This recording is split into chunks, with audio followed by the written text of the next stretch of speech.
नमस्कार। आज का हमारा विषय है एडल्ट वैक्सीनेशन यानी वयस्क और वरिष्ठ नागरिक का टीकाकरण। टीके, वैक्सीन्स, लस ये सब शब्द तो आपने हमेशा सुने ही हैं, बल्कि आपने टीके लगवाए भी हैं। मगर ये जो टीके आपने लगवाए हैं ये सिर्फ बच्चों के लिए।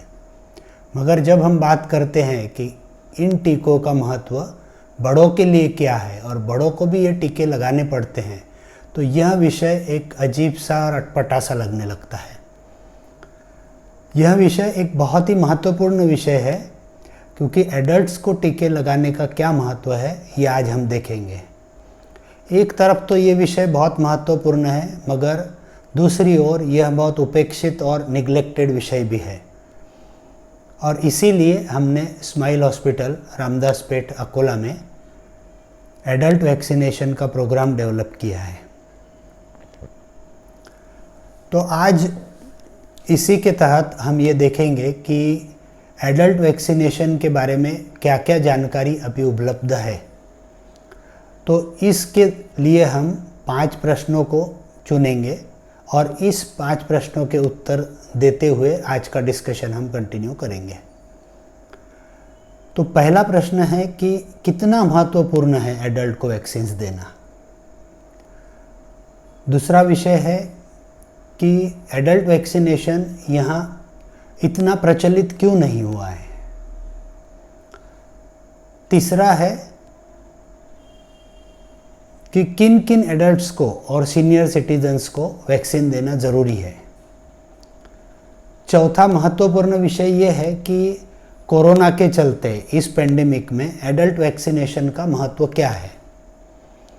और आखिरी प्रश्न ये रहेगा कि कौन कौन से टीके हैं जो हमको वयस्क और वरिष्ठ नागरिक को देना आवश्यक है। तो चलते हैं हम पहले प्रश्न की ओर कि कितना महत्वपूर्ण है एडल्ट्स को वैक्सीन देना। हम हमेशा सुनते हैं कि prevention is better than cure.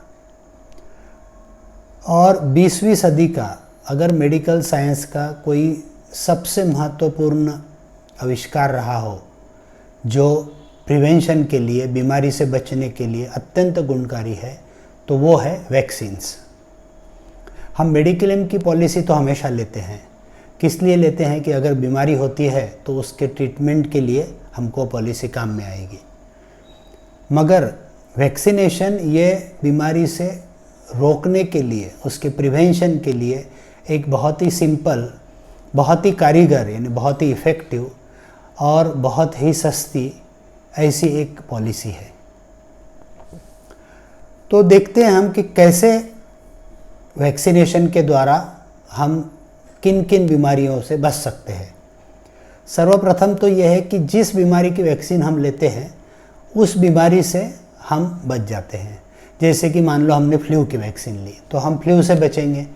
Pneumococcal की वैक्सीन ली तो न्यूमोकॉकस से होने वाले निमोनिया और मेनिंजाइटिस से हम बचेंगे। इसी तरह पीलिया की वैक्सीन है।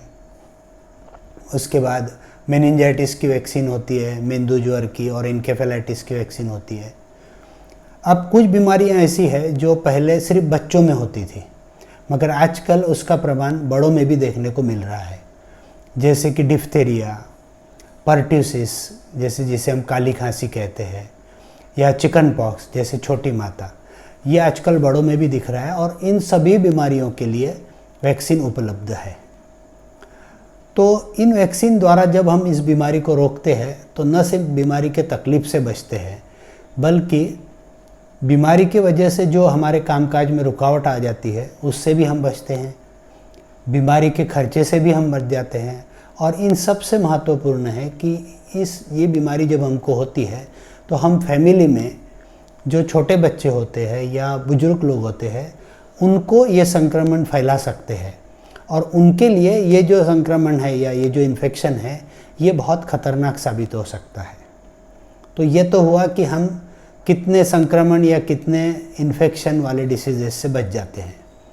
मगर इन्फेक्शन के अलावा जो दूसरे डिसीज़ हैं जिन्हें हम नॉन कम्युनिकेबल डिसीजेस कहते हैं, जो किसी इन्फेक्शन से नहीं होते हैं, उन बीमारियों में भी वैक्सीन का बहुत बड़ा महत्व है। जैसे कि हार्ट अटैक और पैरालिसिस माने स्ट्रोक। ये देखा गया है कि जिन एडल्ट्स को या जिन सीनियर सिटीजन्स को फ्लू का या न्यूमोकॉकल का वैक्सीन नहीं मिला है, उनको हार्ट अटैक की और पैरालिसिस की रिस्क जो है वो बढ़ जाती है। एक स्टडी में ऐसा देखा गया है कि फ्लू का वैक्सीन अगर एडल्ट्स लेते हैं तो उनको हार्ट अटैक आने की उम्मीद 36% कम हो जाती है। उसी प्रकार से न्यूमोकॉकल वैक्सीन से हार्ट अटैक की संभावना 17% कम हो जाती है। इसी तरह से न्यूमोकॉकल वैक्सीन से पैरालिसिस में भी फ़र्क पड़ता है।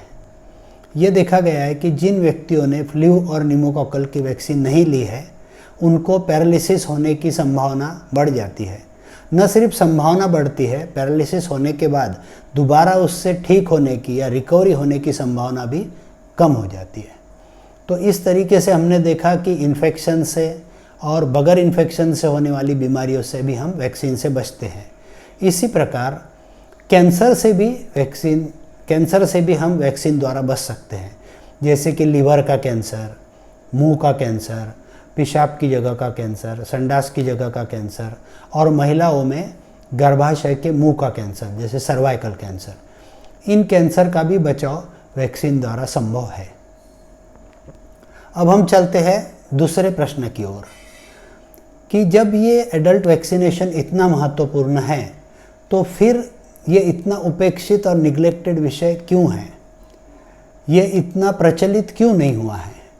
तो सबसे पहले इसके हम कारण अगर ढूंढते हैं तो पहला कारण ये ध्यान में आता है कि जानकारी या अवेयरनेस ही लोगों में नहीं है कि एडल्ट्स को भी वैक्सीन लेने पड़ते हैं और उन वैक्सीन्स का इतना महत्व है, इसकी जानकारी ही लोगों में नहीं है। इसी को ध्यान में रखते हुए हमने स्माइल हॉस्पिटल में एडल्ट वैक्सीनेशन प्रोग्राम डेवलप किया है, जिसके अंतर्गत आपको कौन कौन से वैक्सीन लेना है, कब कब लेना है, उन वैक्सीन्स के कितने डोज लेना है, किस उम्र में लेना है, और इन सभी चीज़ों की जानकारी आपको दी जाएगी और वैक्सीन देने की सुविधा भी यहाँ उपलब्ध रहेगी। जानकारी नहीं होने के अलावा और भी कारण है जिससे ये एडल्ट वैक्सीनेशन का चलन ज़्यादा नहीं हुआ। दूसरा इसका कारण है कि जैसे बच्चों के लिए गवर्नमेंट ऑफ इंडिया ने यूपीआई, जिसको हम कहते हैं universal programme of immunisation, develop किया है, जिसके अंतर्गत सभी बच्चों को जन्म से लेके 10 साल तक कौन कौन से वैक्सीन देना है, इसका टाइम टेबल बना है। तो इसलिए वो ज़्यादा प्रचलित हुआ, मगर ऐसा कोई प्रोग्राम एडल्ट के लिए अभी तक भारत में डेवलप नहीं हुआ है। तीसरा एक कारण है जो सुन के आपको आश्चर्य होगा और शायद हंसी भी आएगी, वो है इंजेक्शन का डर।